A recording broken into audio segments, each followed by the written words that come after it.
Hello and welcome to another episode of The Inter Show. Joining us today is Leon from New York and Alessandro from San Francisco. Leon, how are you? I'm not bad. How are you? Good, thank you. And Alessandro? Great, thank you. The first thing I think we have to tackle is the fixture list, which has just come out. It was covered on a number of different media. I personally watched it on Inter TV, but the fixtures are out, and we're going to start with discussing that. First of all, we start with Sassuolo away, which in the first segment of 19 games in the Andata part of the season is on the 19th of August away, and we have the return game at the San Siro on the 20th of January. Following that, a week later, Torino is our first home game of the season. And likewise, in the Ritorno section of the season, we play them away on the 27th of January. Bologna is away on the 2nd of September. And we have them at home on the 3rd of February. Parma at home on the 16th of September and away on the 10th of February. Sampdoria away on the 23rd of September and at home on the 17th of February. Alessandro, which of those matches pops out in which catches your attention the most? Well, of course, the first one against Sassuolo, in Sassuolo. That's the first game we have, so I don't know how the team is gonna be. Of course, I think at that point the market is gonna be closed already, but I don't know if we're gonna have any player that join the team at the last minute. So it's gonna be interesting. The last couple of seasons we always had problem against Sassuolo. So that's the most concerning thing.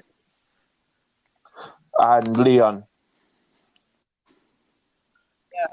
Yeah, I mean, I would have to go with the same. We've got a lot of new members in the team, quality members, but it's still the first game of the season, and it's going to be, we have to make sure they mesh and they're playing well.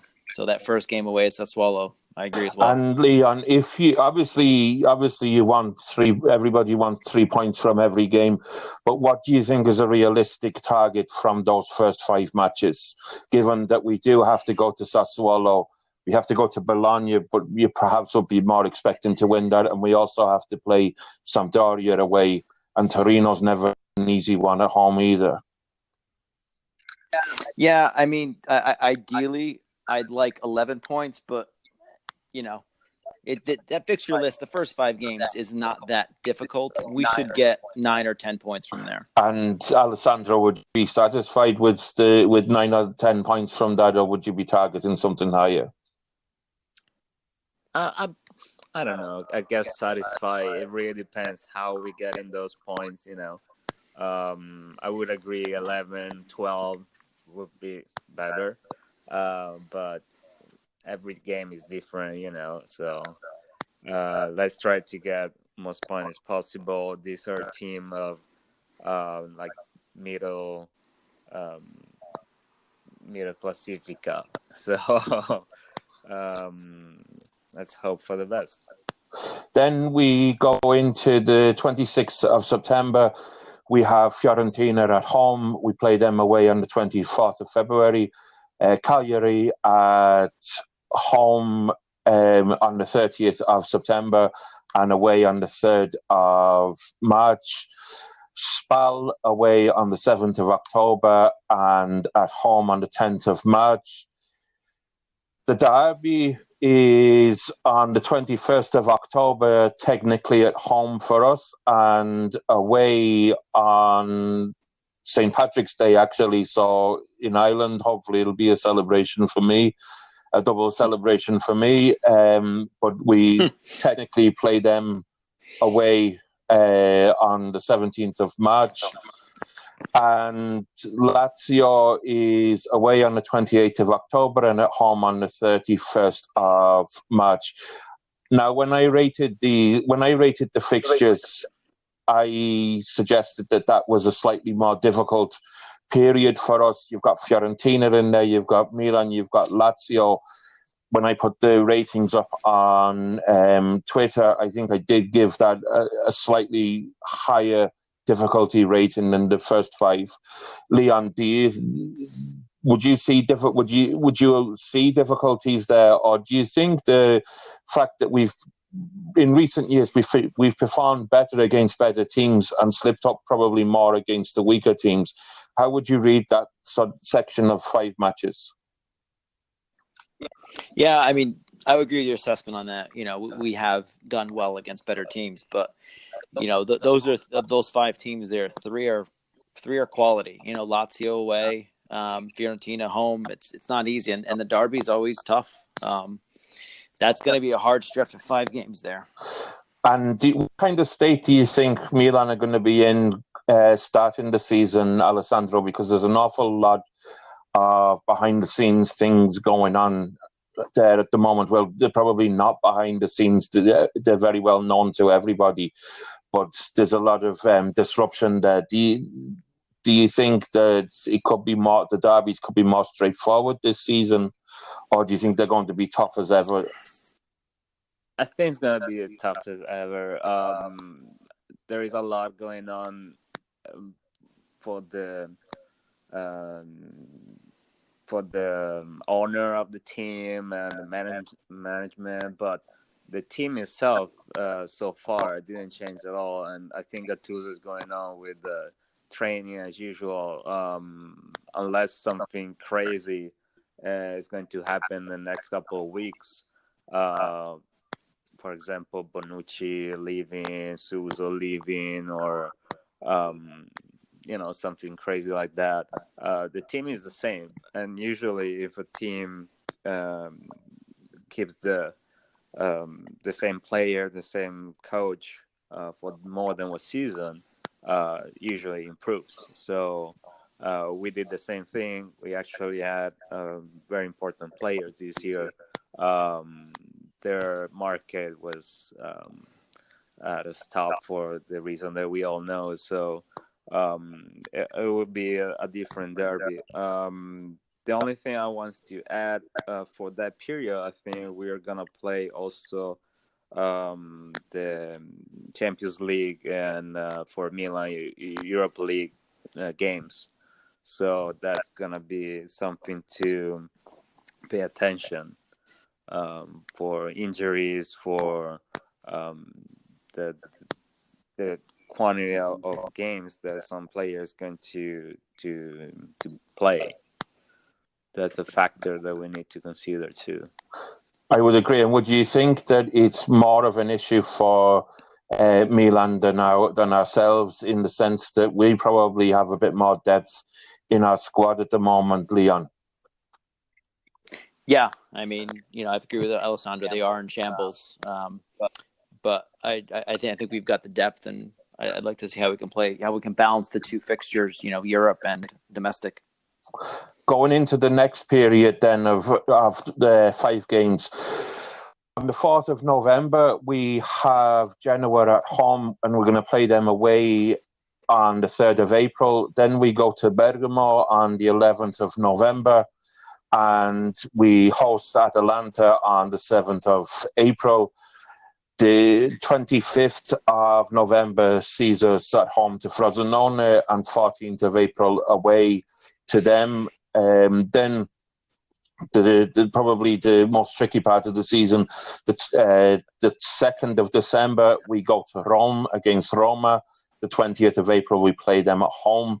And the 9th of December is the Derby d'Italia in Turin. And on the 28th of April, we play Juventus at home. Certainly, to me, that's the most difficult part of the season, not only for the fact that we have Roma and Juventus back-to-back, but also the fact that Genoa are never Genoa are never an easy team to pick up 3 points against. Wherever you play them, they can always surprise you.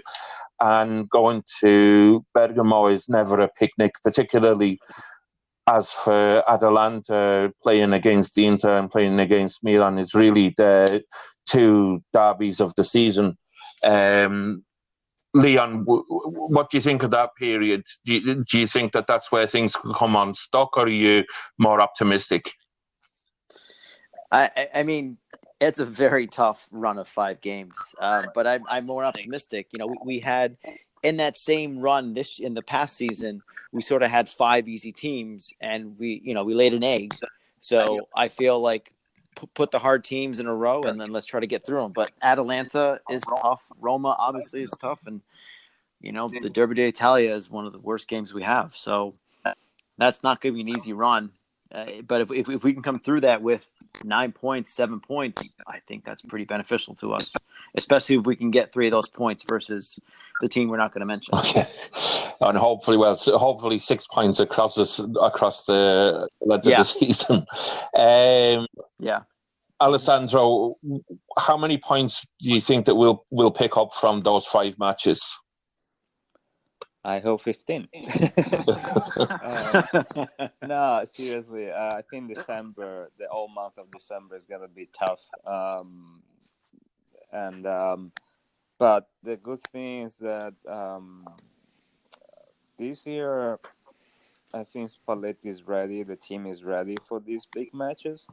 So I'm more worried about the mediocre small team where the players can lose concentrations. I think everybody's ready to play against Juventus or Rome. Everybody's waiting just to confront Ronaldo or all the new player in Rome. The tricky part is gonna keep the concentration against Frosinone or Spal or teams with less sex appeal.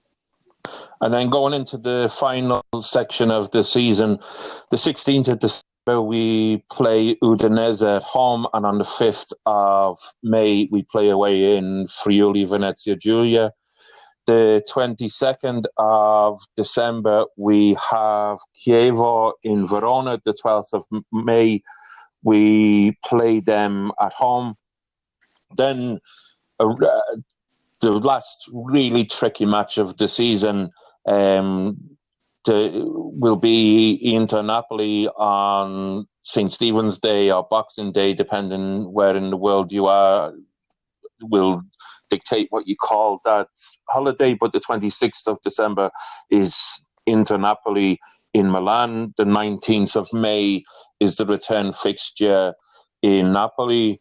And then the last match of the season, 29th of December, the last match of the Andata is the 29th of December away at Empoli, and the last match of the season is the 26th of May into Empoli at home at the Piazza. I suppose, with no disrespect to Empoli, but it's probably nice to look at that fixture and think that you probably have a manageable one going into the last match of the season, which wasn't the case in the last year. That we had a very difficult match away at Lazio. Alessandro, how do you see us finishing both the Andata and the Ritorno, bearing in mind that there's those games? Well, the second to last is Napoli, right? Yes. Yeah, so that's not an easy client, and but again, as I was saying before, the whole month of December is gonna be tough. I'm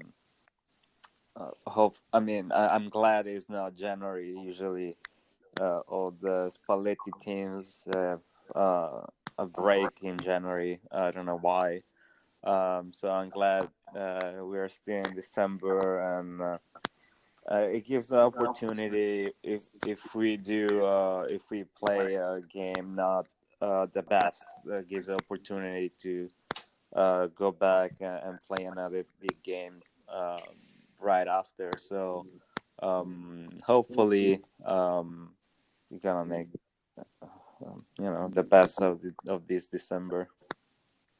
And Leon, how do you see that as a manageable end to the season, or do you think that the fixtures that we have there could throw a spanner into the works? No, I'm pretty optimistic about those 4 fixtures. The 3 teams we should be able to take care of, and I'm a little hesitant on Napoli. They've had getting rid of Sarri. Ancelotti hasn't coached in the Peninsula in 9 years. I think it's going to be a whole different ballgame for that team. So I'm a little high on how we're going to finish the season. And the Coppa Italia table was drawn in the last few days as well. So just very quickly go over that. The likelihood, looking at it, is that Inter will play probably Empoli or Udinese in the is it the quarterfinals? Sorry, no, it's the in the last 16. There is the possibility of playing other teams, Monopoly, Piacenza, Cittadella, Carrarese, Imolese, and Benevento. Some of those teams will play Empoli and Udinese before they get to play us. But you'd probably imagine that unless Cittadella or Benevento could throw in a surprise or two, it'll be Empoli or Udinese. You happy with that, Alessandro? I would prefer Empoli than Udinese. We always have some problem against them. Do you know what day is going to be the game? Well, I mean, it is subject to change for television, as with the dates that I read out for the Serie A fixtures. They're more an indication than sort of set in stone, but it'll be the 13th of January that we'd be playing probably either Empoli or Udinese. Yeah, I hope for Empoli, but either way, I'm sure that's gonna be a good way to test some player that didn't have enough time in Champions League or Serie A. And if we're able to get over that, Leon, the likelihood is we'd play Lazio in the quarterfinals. Probably looking at that side of the draw, it's realistically going to be Lazio or Parma, and Parma do have a few difficulties at the moment. I'm sure people have seen in the Italian football press, probably lean to it being Lazio. That would again be in January, 30th of January.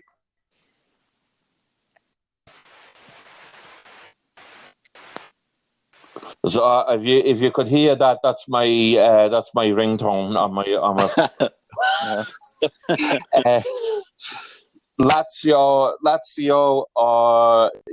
Lazio or sorry, that's thrown me. Lazio or Parma, probably Lazio. How do you think that would go? I mean, I think it'll go in our favor. The thing we have to worry about is how deep are we in Champions League, and how are we? We've never put a big focus on the Coppa Italia, and if we've got injuries and we're deep in the Champions League, you could see them sort of putting out a very weak lineup, and you could see Lazio focusing to win that. So that's the only caveat I have to that. But I do think we can get by Lazio or Parma. And we are in the half of the draw, which would likely see us, if we get that far, in a semi-final, which would either be Milan derby or Napoli, and we are in the opposite side of the draw to teams like Juventus and Roma and Fiorentina. There's probably no point at this stage of talking about going much further than what we've covered already, because you can never predict how the cup is going to go. And going back to the championship, obviously there's a lot of talk with Ronaldo having joined Juventus that the that the Scudetto is a done thing, that it's a shootout for the remaining Champions League places. I've spoken about the deal with Ronaldo and how I think it could backfire on Juventus. But what's your feeling, Leon? Would you give any credence to the idea that it's sewn up, or do you think that this is just the media getting ahead of itself? No, I mean, I don't think they're getting ahead of themselves. So Juventus is still going to be a strong team, but Ronaldo's always been kind of, if he doesn't get his way, he's a cancer in the locker room. How will Allegri deal with that? How will Chiellini deal with that? How will the team and media deal with that? He's one of the best players in the world. So he's going to help the team, but off the pitch, how the team, gels with him, he has to get fed the ball. There's a lot going on there. So I would not call it sewn up at all. And Alessandro. Yeah, I was kidding the other day with a couple of friends about some, I don't know, right back from Spal or Frosinone that they can have a headlight breaking Ronaldo's leg, and that's it. So the big Ronaldo is not going to help Juventus that much, but that was just a joke. I think he's one of the greatest players out there, and even if he's 33, is doing the physical test as 20 years old. So I'm pretty sure for another couple of years he can do whatever he wants on the field. That doesn't mean though that Juventus is already the champions for this coming year. Every game is different, and you never know what can happen. So if teams will win a championship just on paper, a lot of years we were up there for the win, but you have to go and play 90 minutes and see what happens. So even if you have the best player in the world, you just look at the World Cup, what happened there with Messi, Ronaldo, all these big players. You still play as a team. I would agree with you. I'm going to make a prediction, which I'm fully cognizant of the fact that I could very well end up with my face covered in egg come the end of the season. I actually think that this is going to be the thing that breaks the cycle with Juventus. It's Juventus, as I said on this program before, are built on an incredible team ethic. There's no sort of absolutely outstanding players at Juventus. There's a lot of very good players. There's no real, in my opinion, no real outstanding individual. And I just think that Ronaldo completely changes the ethic there.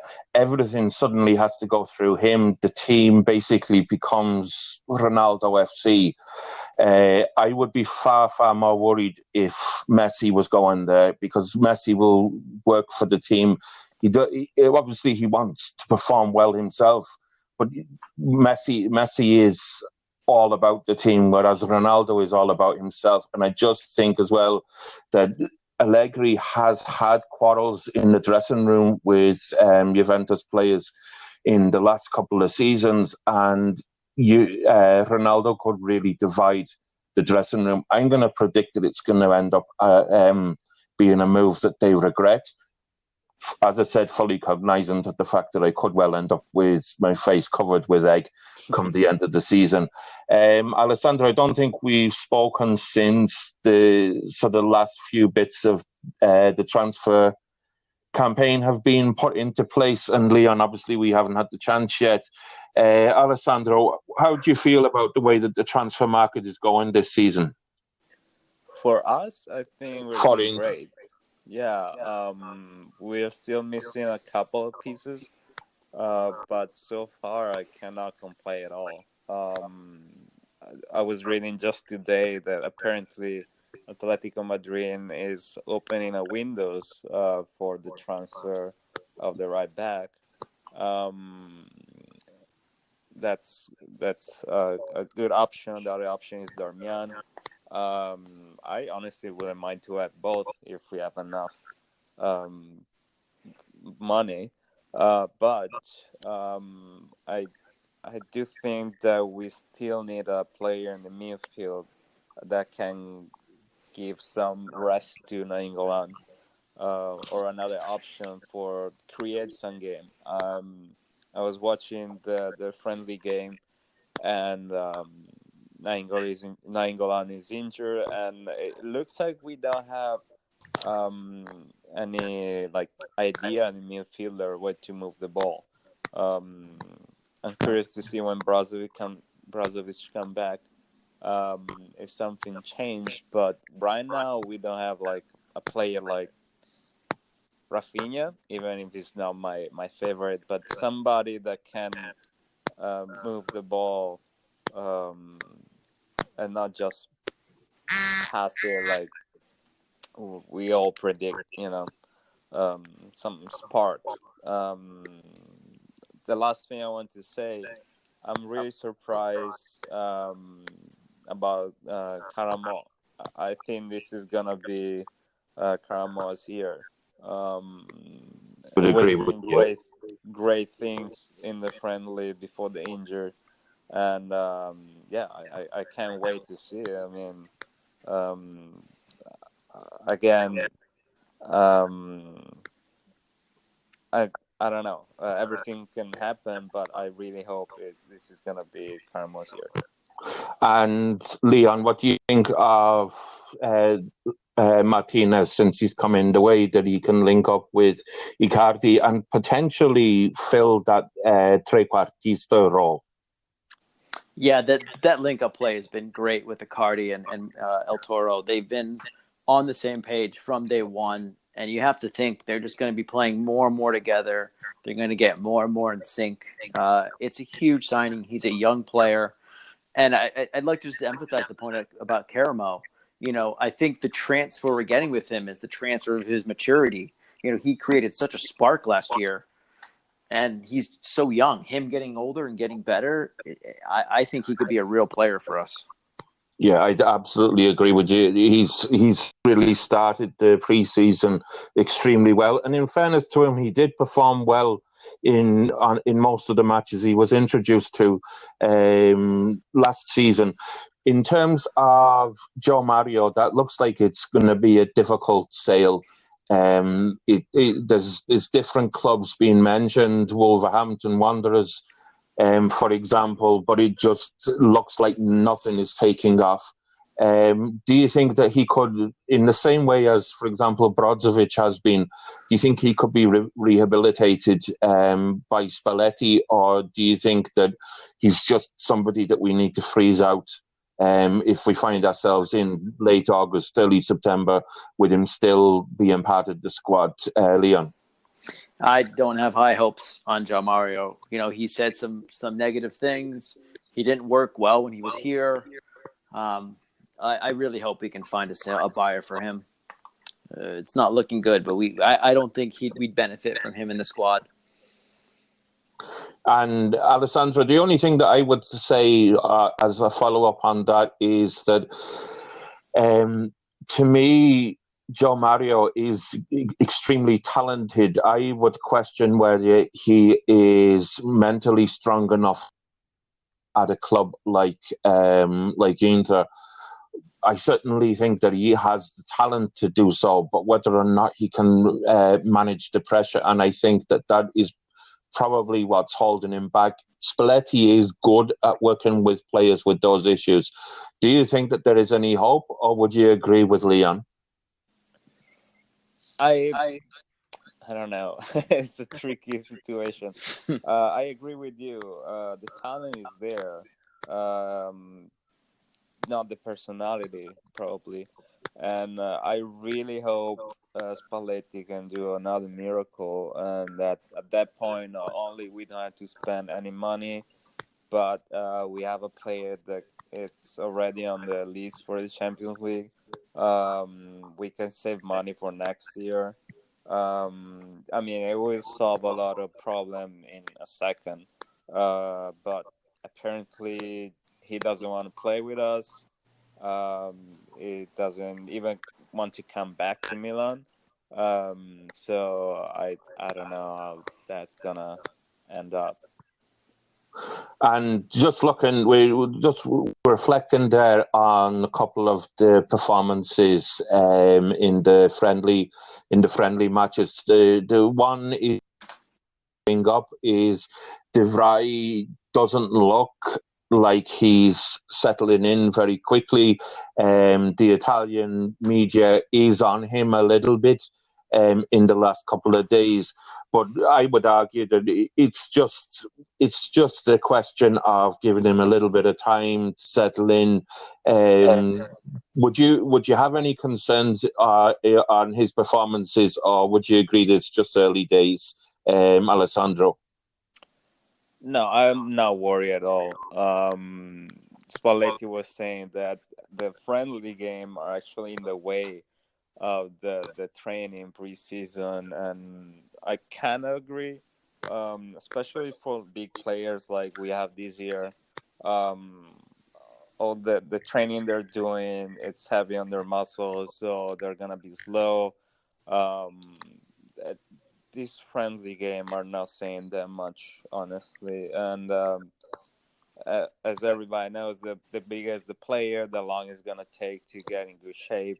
And the Vrij is one of them. I saw even Skriniar is not like the Skriniar we know, but I'm not really worried. Miranda's coming back. The midfield that we're using right now is not gonna be the one we're using during the season, and that's a screen before the defense anyway. So yeah, I mean, I would take just the best from this friendly and not worry about anything else. I mean, if we look at the game, we finished 3-3, and look at the goal the other team scored. They are just very lucky kind of goal. So I'm not gonna worry at all. And Leon, are you as confident? Yeah, I'm not in the least bit worried. We've got lots of players with CRA experience. It's a World Cup year. We've had a lot of players out on the World Cup. It's an early in the season. I'm not in the least bit worried about the negative performances, because we're just trying new things and players are trying to work. I'm okay with it all. And where I would be really enthusiastic about this pre-season, and I give credit, because I can only imagine that it's Spalletti's doing. I did speak about it last week, but the fact that we're playing decent teams who are further along in terms of their pre-season development, I think it will stand us in good stead. You see a couple of other teams playing against sides that they end up beating 15-16 nothing. I know Lazio beats an